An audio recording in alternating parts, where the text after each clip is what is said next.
For months, questions surrounded the death of wrestling legend Hulk Hogan. But now, authorities say the mystery is officially over.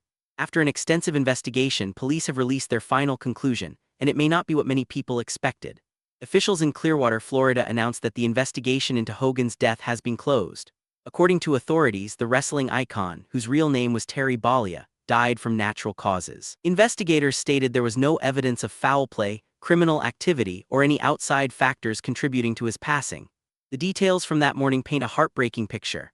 Emergency responders were called to Hogan's home after reports of a medical emergency.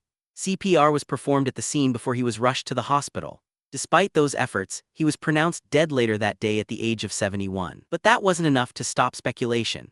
To make sure every question was answered, investigators reportedly reviewed medical records, witness statements, surveillance footage from inside the residence, and even released bodycam footage from responding officers. After examining all available evidence, authorities concluded that Hogan's death resulted entirely from natural disease with no signs of criminal wrongdoing. And then another detail emerged. According to reports, Hogan had been battling serious health problems for years. An occupational therapist who was present reportedly told officers that Hogan's health had declined significantly following surgery. Over the course of his life, he had undergone dozens of procedures involving his knees, hips, and back, physical wear and tear from decades spent entertaining millions. Of course, Hulk Hogan's story was always bigger than wrestling. He became one of the most recognizable faces in sports entertainment history, helping transform professional wrestling into a global phenomenon. His larger-than-life personality made him a household name far beyond the ring. But his legacy was never without controversy. Over the years, Hogan faced public scandals, lawsuits, and personal controversies that damaged his reputation.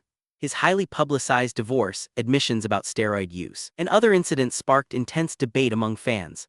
At times, it seemed his image might never recover. Yet despite those setbacks, he eventually returned to WWE and remained one of the most talked-about figures the industry has ever produced. Now, with the investigation officially closed, one chapter of the story has finally come to an end. The questions surrounding his death have been answered, but the conversation about Hulk Hogan's legacy, the triumphs, the controversies, and the impact he left behind will likely continue for years to come.